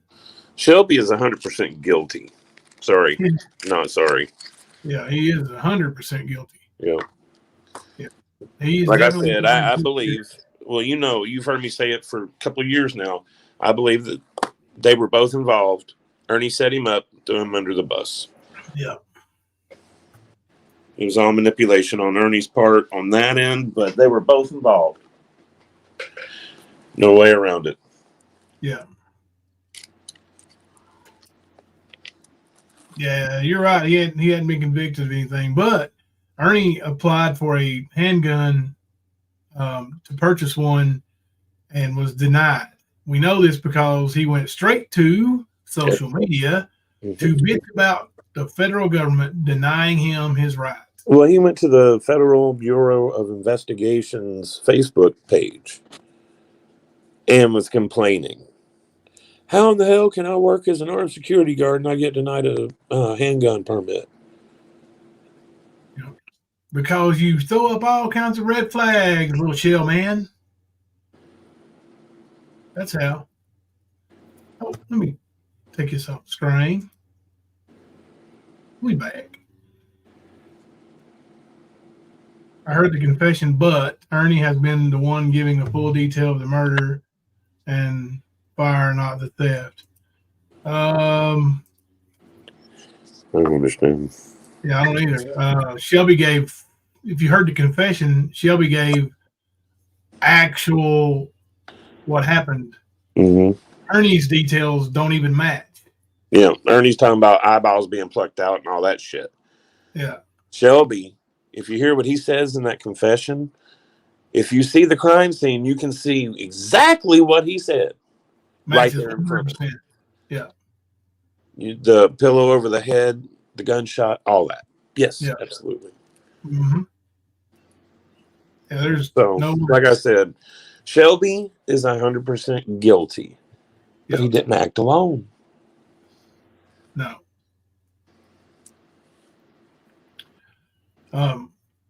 And we're gonna play more of these calls. That was the last one we're gonna play tonight. But and there is like I said, I promise you, there is a call where he talks about Ernie taking the WO off the trophy. That's the reason why I wanted to go over the calls to start with. It's a great story, man. It really is. It's funny. It's so Ernie as well. Yeah. Yeah, it's been backed up by a few people that I know that know Ernie. Mm-hmm. Yeah, you could tell that he tore that trophy up.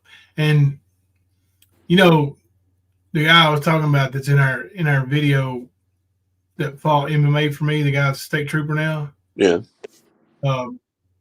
He actually knew Ernie before I did, and he knew him from Tough Man Contest. He had seen him around, and I asked him, I'm like, so Ernie's really fought in some Tough Man Contests? He said, yeah, he has. I said, Ernie says he's undefeated. And he laughed when I said that and said, I've never seen Ernie win a fight, let alone a tournament. So he definitely wasn't undefeated. He definitely didn't win a trophy. So the trophy he had was 100% modified. That belonged to Mama Wolf. I do want to say one thing about the whole Ernie Shelby thing. There's too many things that point to them working together. One of the big things for me is when Shelby is telling Jimbo, or they're talking, and Jimbo says to him, he just doesn't want you to kill or take anybody else's life. And he laughed, and then he said, well, if he gives me his handcuff, or would give me his handcuffs, I won't. Now, if you think about it, there wasn't handcuffs involved with Ronnie. He was duct taped and zip tied. Okay, so that means, that Ernie either knew beforehand that Shelby was going to do such thing and wouldn't give him his handcuffs, or wouldn't do it while they were in the act of the whole crime. And he does laugh hysterically, and instead of, if he give me his handcuffs, I won't. So that pretty much tells me that Shelby had to rely on Old Faithful, his old MO. But there was conversation about those handcuffs being used in that crime. That's where I'm going. You get what I'm saying? Mm-hmm. And I really think, like I said, there's just too much for me, especially with Ernie's reactions. He fears Shelby because he knows Shelby can take a life. But he also fears his karma that he set into motion by setting his brother up to take all of the blame. And he really has shown that he was involved in it. It doesn't do Shelby any good to tell on his brother. It's not going to get him any less time. Just ain't going to happen. No. And Shelby's too much of a hardened criminal to flip on his brother. Agreed. Let's look at some stuff here. Yeah.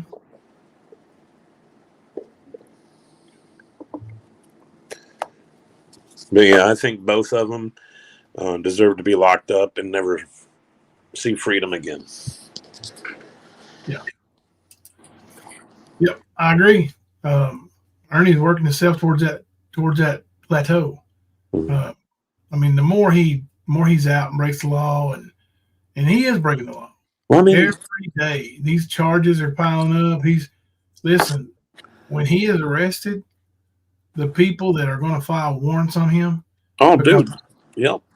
Yeah, I mean, I know probably 20 people, different people, that are going to go press charges on him once they know that they'll actually get something done.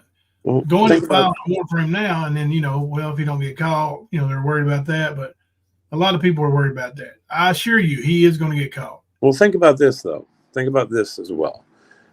Ernie, we know that he was involved in that situation. And that was in 2013. It's 2024. Literally 11 years later, coming up. Okay? Imagine all of the shit he has done that nobody knows about or nobody is reporting. Not just the ones we know about. I'm talking about if he's going to be involved in a murder, covering up the crime, what else is he going to be doing in those 11 years? Because we've talked about, would he commit the crime to say he solved it, blah, blah, blah. Yes, he almost did with Shelby. He tried to set himself up to look like the hero with his own involvement. And if he had some kind of character besides what people know him as being, it might have worked. But him showing up to the trial and him being totally discredited, That took the air out of his sails, bro. Well, yeah. His plot, it could not be complete. It could not do it because there was another one of his. He's going to get rich off of something. He thought he's going to write a book.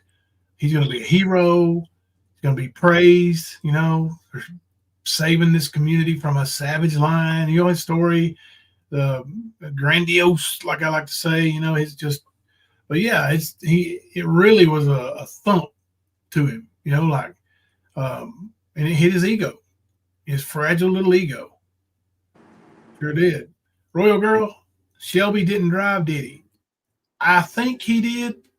I'm not sure. I'm pretty sure every time I saw him, Ernie brought him to my house.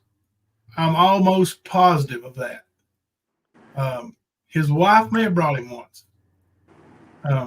But because I do remember meeting her a couple times. I know one time we met her with that bag full of makeup. Mm-hmm. But I think we met her one other time. So, but I don't recall seeing Shelby drive. Just being straight up, I don't recall seeing him drive, but I don't know that he didn't drive.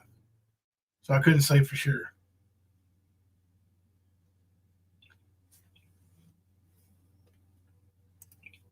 Tina said all his stuff was in the van and had lost his clothes.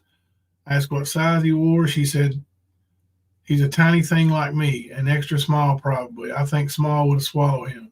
Oh, really? Yeah, he wears a small, for sure. I was going to say, it's more like a 2 or a 3T. Yeah. I mean, Hunter wears a medium and in a T-shirt, and Hunter's way bigger than Ernie. Mm-hmm. Way bigger. Ernie's built like olive oil. He is. Well, I mean, honestly, I mean, in being realistic, he's more what DJ Qualls. You know who I'm talking about? Yeah. The nerdy dude plays in movies. Yeah, that's what Ernie reminds me of. Not the same facial features, but the build. Except for he's bow-legged. DJ isn't. Lunatics, Shelby will have to serve his time, but after reviewing all this, others will need to be held accountable as well, if nothing more than conspiracy to commit themselves. I agree. I agree that somebody else needs to be held accountable. Mm-hmm. Ernie definitely does. Maybe more than one. Because I'm pretty sure that Shelby's wife drove them.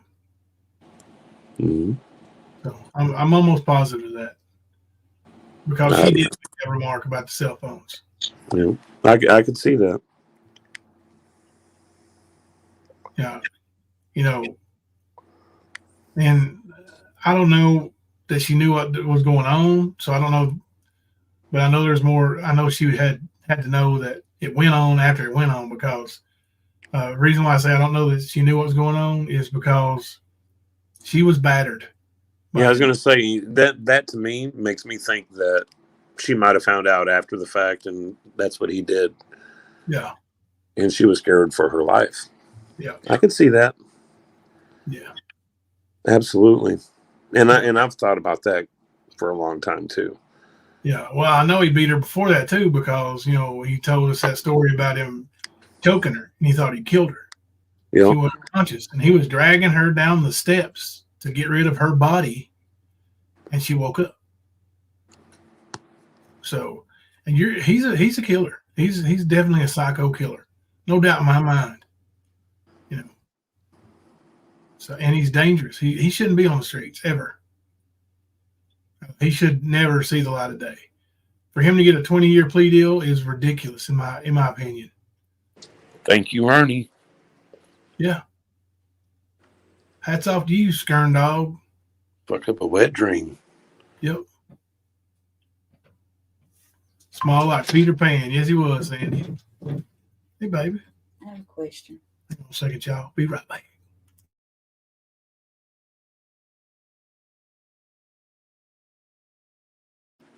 Yep.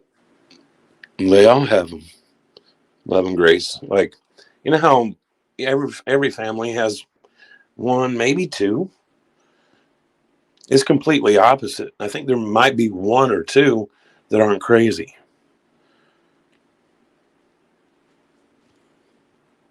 And I'm not trying to be a mean ass. I'm just being for real. What was Shelby's reason for confessing murder to Ernie, thinking he may go to authorities? Did Shelby think Ernie wouldn't go to authorities? Who knows, Linda? See, Shelby told quite a few people. A lot of people don't know that, but he told a lot of people before he went and got arrested, and then while he was in jail being held for it. So I don't think he really cared. I mean, he kept telling Jimbo and them, about going home. So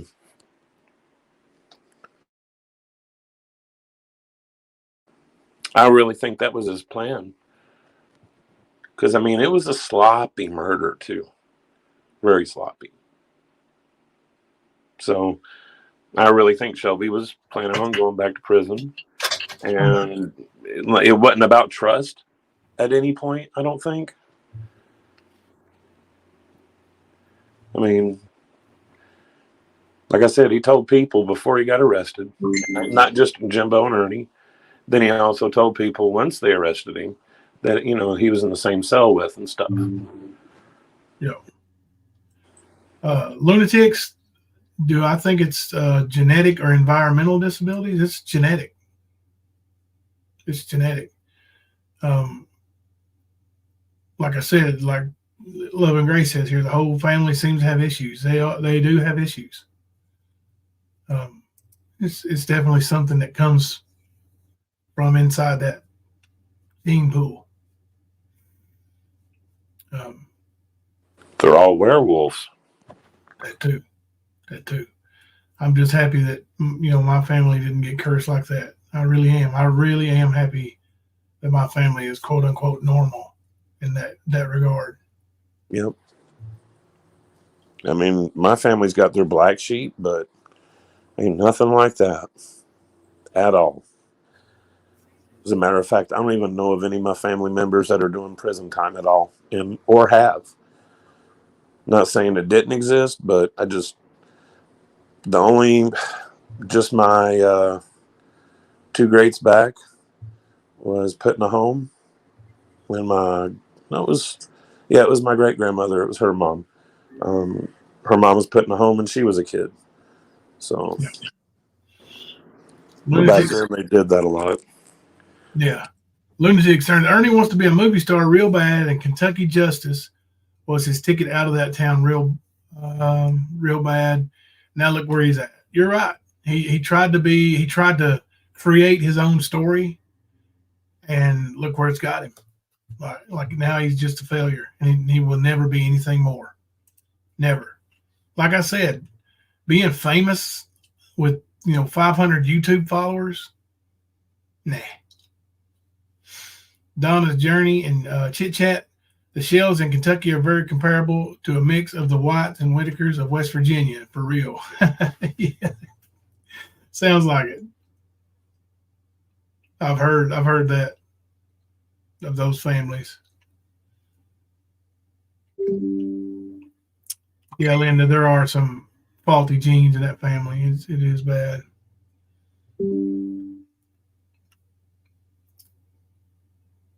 Right, Love and Grace. Shelby doesn't know how to live on the outside, and he knows that. He knows that. You typed it out twice. Did Kemper already read it when I was talking to Thelma?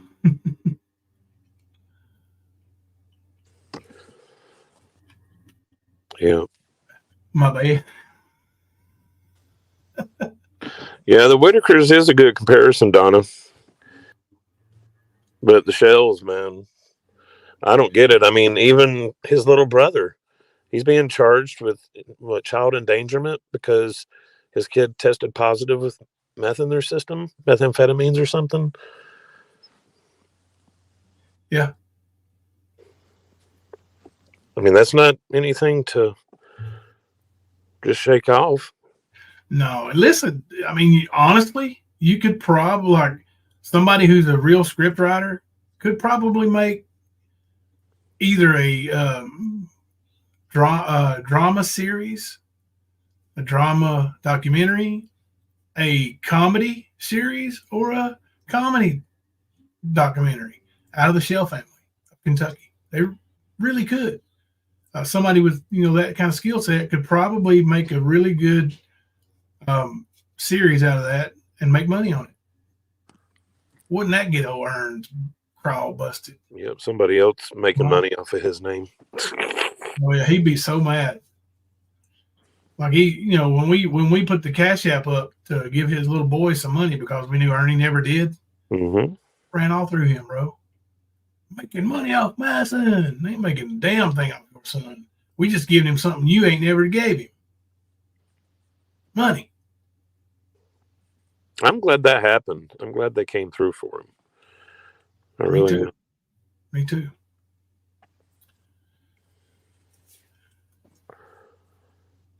It's sad.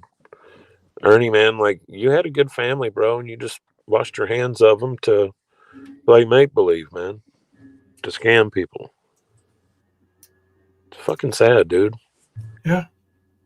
Like, you actually produced a great kid, but you'll never know anything about that. Kipper! What'd you say? Just won't. I saw somebody saying Timmy in the chat. I had to do it. Timmy!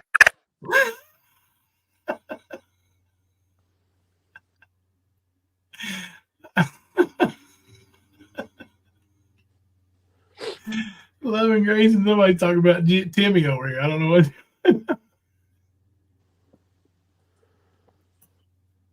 I'm sorry. Supposedly, Sandy. Supposedly. Ernie has stories about all different places. I wouldn't believe a damn one of them. Yeah, Sandy, don't buy into that. He was probably trying to fuck with Lisa, is what he was trying to do. Yeah, he was, or trying to get some more money from her. But, fucking sad, man. Timmy the Whitaker. Okay. Is that the one that barks? No, he does this. Timmy! I was talking about the Whitakers.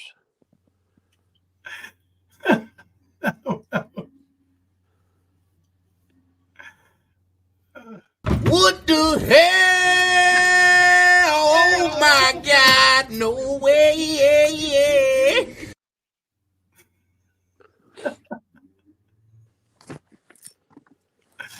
Oh, Lord. We got a laugh on here, too.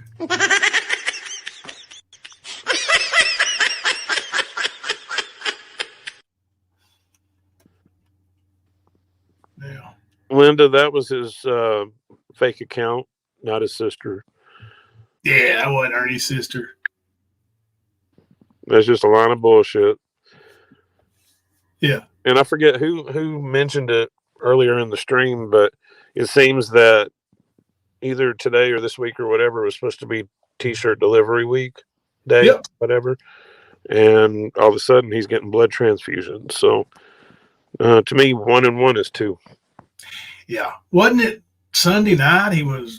Or Saturday, Sunday, he was, being earned the Skern, the, great creator who has people dancing half naked on his channel. And Yeah. I know how to promote blah, blah, blah, blah, blah, blah, blah, blah, blah, blah, blah. It was actually Friday, Saturday, and Sunday, I believe. Yeah. And then today, after disappearing for 2 days, blood transfusion go mad. How many times has Ernie been dying on this platform? Oh, quite a few already. Quite a few. Hey, Donna, nice to know that you've watched it. Like, seriously, the Whitakers, man, they're a special group. Now, I did hear that Ernie was selling his channel. Again? Yeah. You know how much for? I have no idea. $1 million. Good Lord.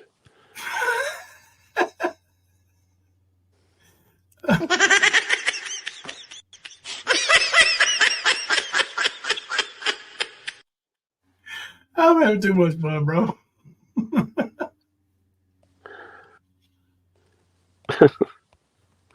Penny said that, yeah.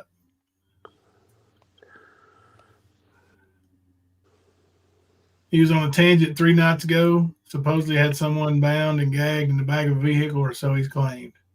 Yeah, he's tried to do that a few times. Yeah. Yeah.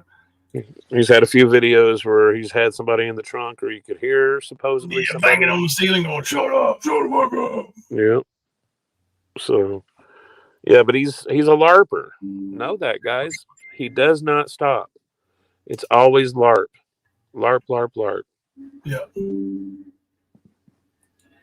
I heard the doctor walked in today and looked at Ernie, and then over the loudspeaker, you could just hear it.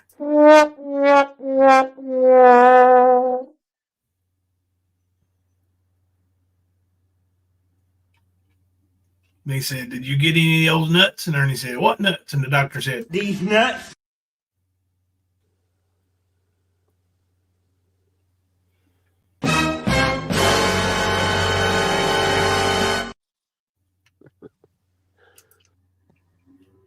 I love this new soundboard, Kemper. Have you played around with it in the StreamYard over here in the brand? No, I hadn't. You need to hit it sometime.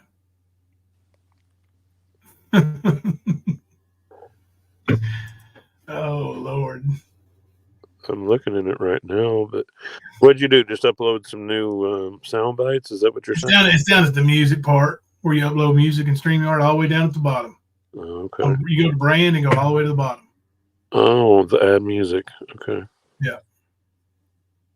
Oh, I see it. I see the lineup. Thank you, Donna. Thank you all.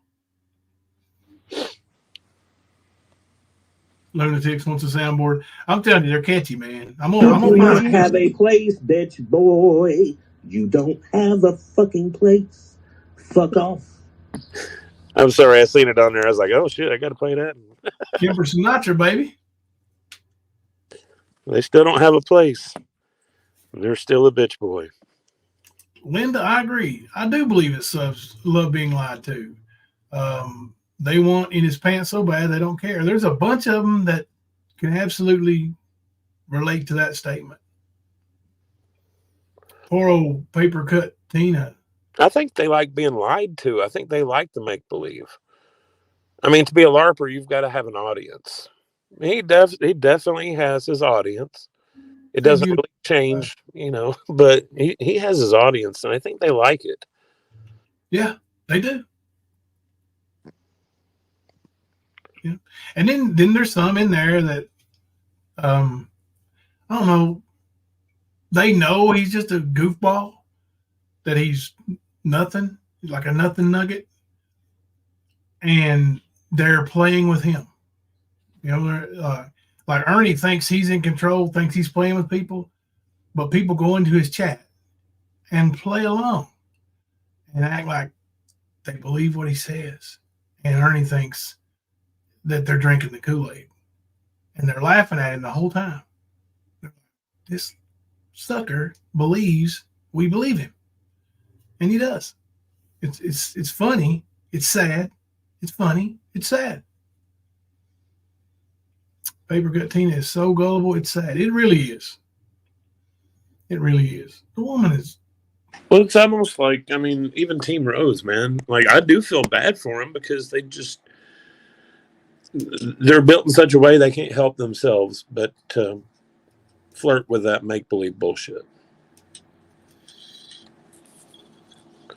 And I think that's what it is. They're missing something in their life, and that's what they replace it with, is that kind of shit. Yeah. Sandy, the Friday night fight thing won't last long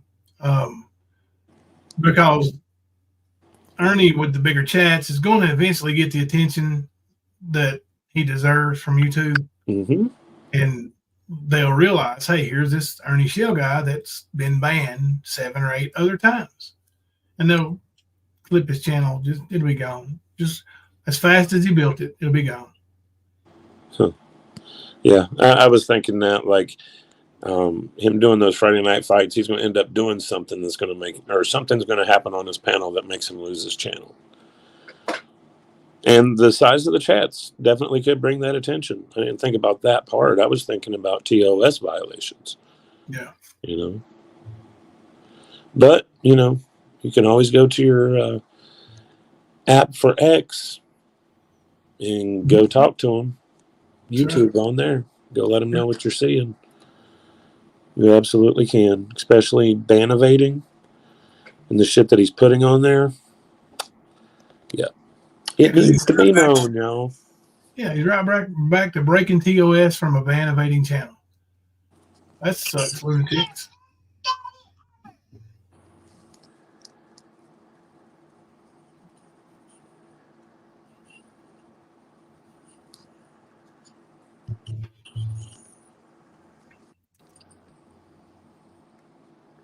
Tomorrow, hump day, Kemper? Yep. Tomorrow's 11:30. 11:30 tomorrow night. Buddy, I want to go in here and watch a little Netflix. I did give me something to watch DVDs on. Did you watch the movie I told you to watch last night? Which one was that? Catch and Release. I ain't seen it yet, no. No, we might watch it tonight, actually. You should, I'm telling you. I know you like those kind of movies, man, and that's one of the best ones. And I say that as being a person that loves chick flicks as well. Cool. So, yeah. All right. Yeah, we might watch that one tonight. But I got me one to watch. Like, we've been watching digital, right, movies streaming. that we own or rent or on streaming. But finally, my birthday's coming up. So kids pitched in and helped Thelma get me a birthday present. Uh-oh. I got my very own. I don't have to share with the kids because they got their very own PS5. Hell yeah, dude. Tear it up. Yeah. So It's not Raps, is it? I'm just kidding. No.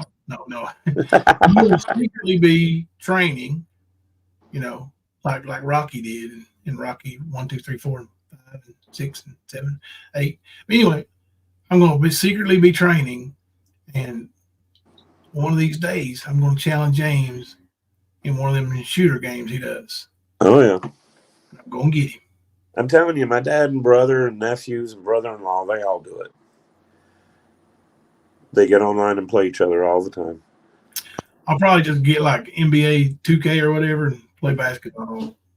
Sandy, I said catch and release. Catch and release. Not tattoo release. Fish, catch and release. Yeah. Timothy, in fact, the cover of it actually has them fishing on it. If it's the original. I hope so, Queen. I hope so. What's his name that's in it? I can't remember. Timothy Oliphant. Yeah. Got them justified. Yep. Well, all right, Kemper. Until tomorrow night, let's come back and do it again. Yes, Until sir. then, I'm Jimbo. And I'm Kemper. Coming to you live from the stand.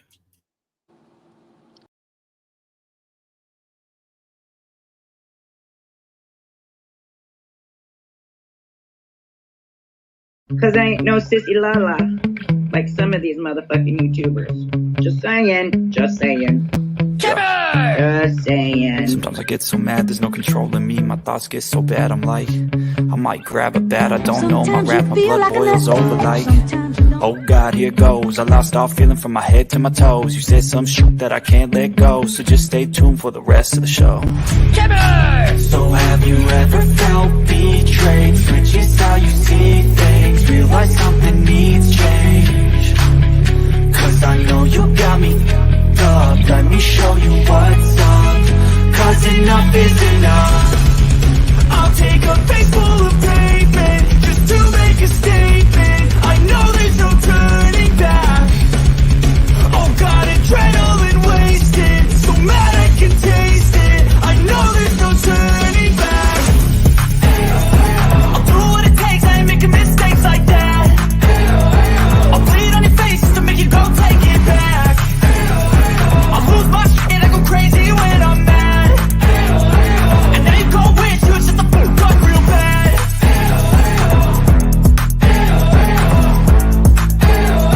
And now that I'm gone, yeah, I know there's no turning back.